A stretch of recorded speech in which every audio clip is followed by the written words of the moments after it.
Hello friends, Tiwari classes में आप सभी का स्वागत है।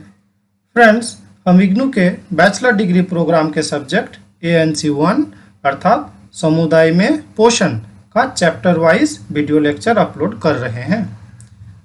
आज के इस वीडियो में इकाई 3 के इन टॉपिक्स को कवर करेंगे। फर्स्ट, प्रोटीन का परिचय। सेकंड, आवश्यक तथा अनावश्यक प्रोटीन। थर्ड, प्रोटीन के स्रोत। फोर्थ, प्रोटीन के कार्य।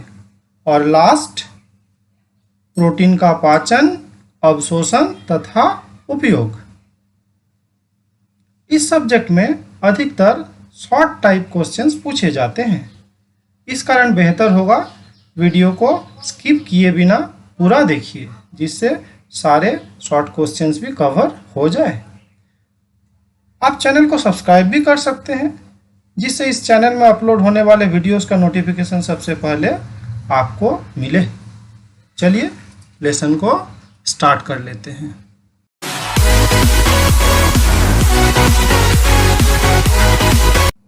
प्रोटीन कार्बोज की ही तरह एक कार्बनिक यौगिक है, किंतु यह कार्बोज से कुछ पहलुओं में भिन्न है।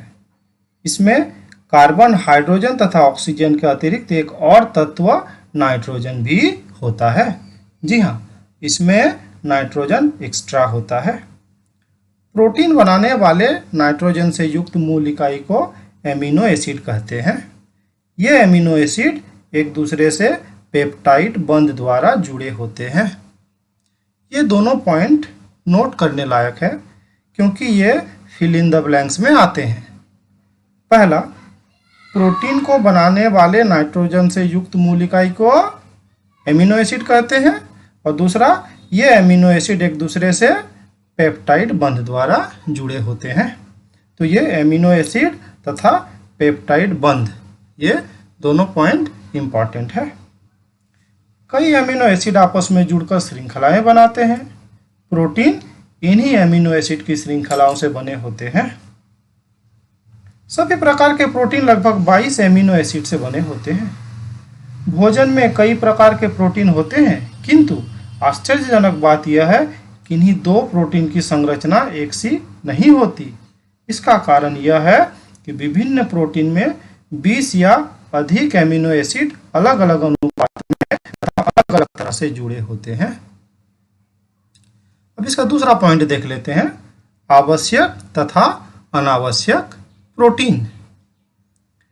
8 एमिनो एसिड ऐसे हैं जो कि शरीर में निर्मित नहीं किए जा सकते, अतः इनकी जरूरत शरीर में दैनिक आहार द्वारा ही पूरी हो सकती है।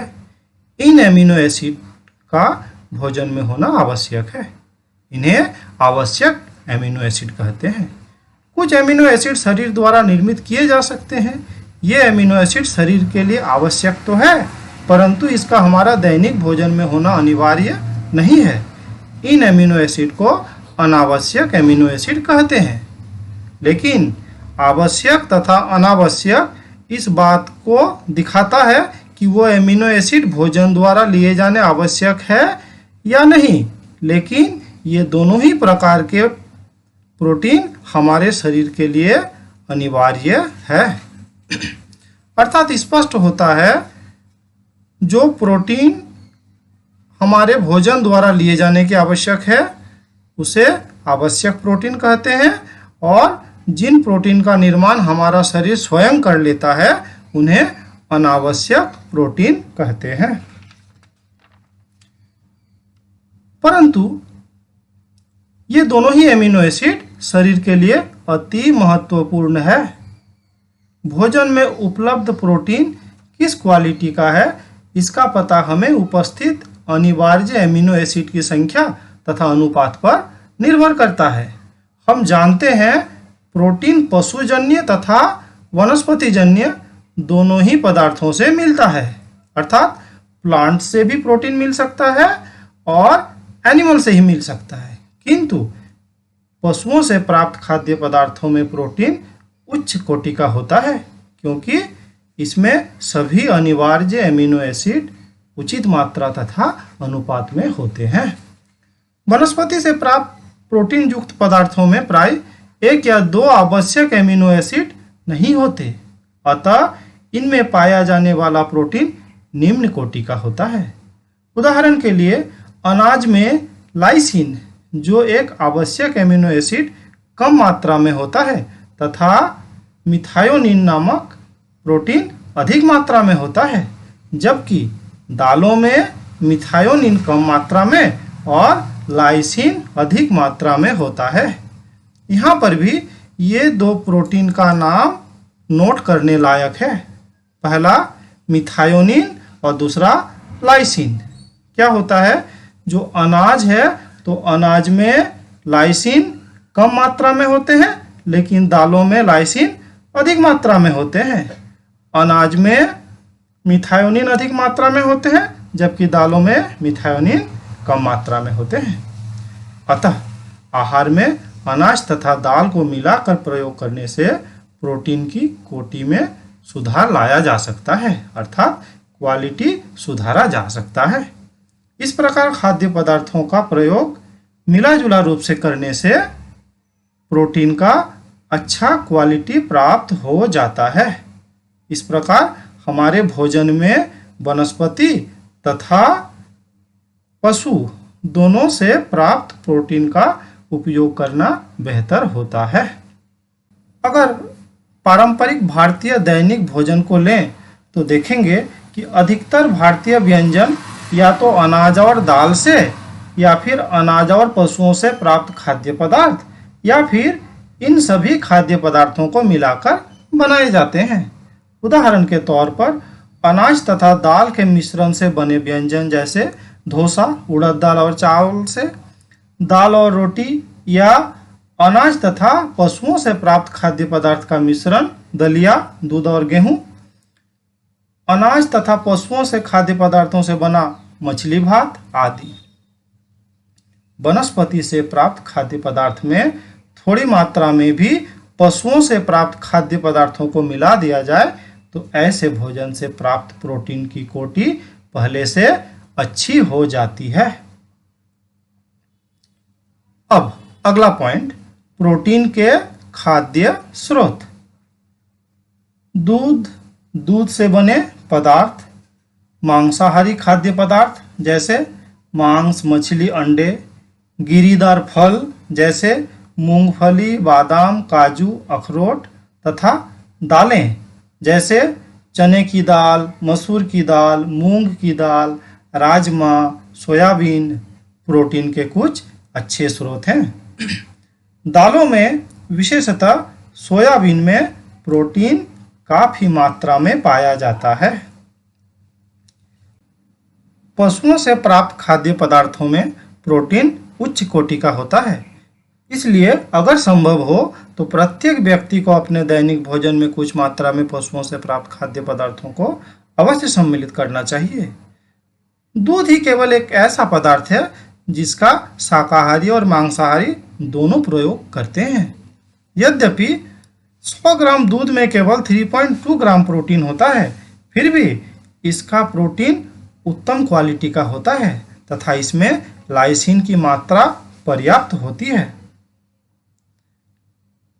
हमारे भोजन में थोड़ी मात्रा में दूध अवश्य सम्मिलित होना चाहिए। हम वनस्पति से प्राप्त खाद्य पदार्थ की ओर ध्यान दें तो दालें, गिरीदार फल, तिलहन प्रोटीन के अच्छे स्रोत हैं। इन पदार्थों में दालें प्रोटीन का मुख्य स्रोत है। अनाज को दालों के साथ मिलाकर प्रयोग करने से प्रोटीन की क्वालिटी बेहतर बनाई जा सकती है। जैसा यदि संभव हो तो थोड़ी मात्रा में दूध भी भोजन में सम्मिलित कर लिया जाए तो भोजन में प्रोटीन की क्वालिटी और अच्छी हो सकती है। अब अगला पॉइंट देख लेते हैं, प्रोटीन के कार्य। प्रोटीन के ये कार्य अति महत्वपूर्ण है। पहला, शरीर निर्माण तथा वृद्धि। यह प्रोटीन का मुख्य कार्य है। प्रोटीन शरीर में नए ऊतकों के निर्माण तथा टूटे फूटे ऊतकों की मरम्मति के लिए आवश्यक है।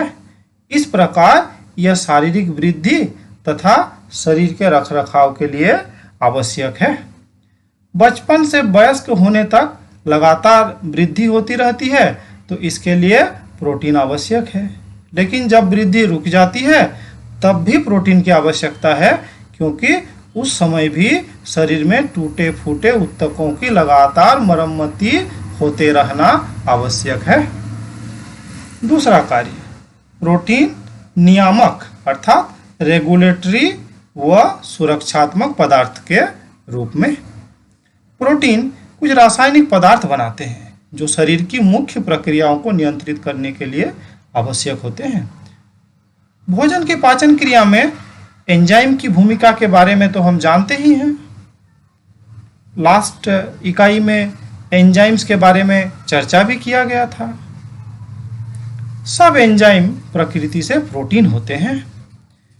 एंजाइम की भांति हार्मोन भी रासायनिक पदार्थ है जो शरीर की कुछ महत्वपूर्ण क्रियाओं को नियंत्रित करने के लिए आवश्यक है। प्रोटीन वाहक के रूप में कुछ प्रोटीन पदार्थों को शरीर में एक स्थान से दूसरे स्थान पर ले जाने में सहायता करते हैं।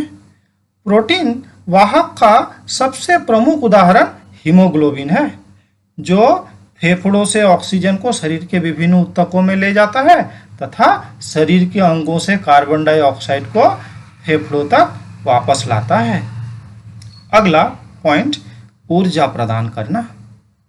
सामान्यतः हम जानते हैं कि ऊर्जा प्रदान करने का काम कार्बोज तथा वसा का है, परंतु इमरजेंसी के कंडीशन में शरीर को प्रोटीन भी ऊर्जा प्रदान कर सकता है।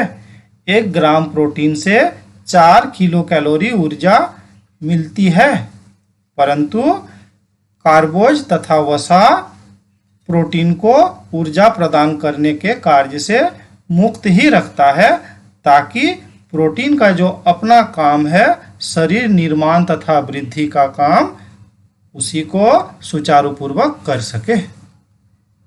बढ़ते हैं अगले टॉपिक्स की ओर। लास्ट टॉपिक, प्रोटीन का पाचन, अवशोषण तथा उपयोग। प्रोटीन मुख्य रूप से एमिनो एसिड की छोटी बड़ी श्रृंखलाओं के रूप में होता है। प्रोटीन के पाचन में एमिनो एसिड की ये श्रृंखलाएं अपने अवयव एमिनो एसिड में टूट जाती है।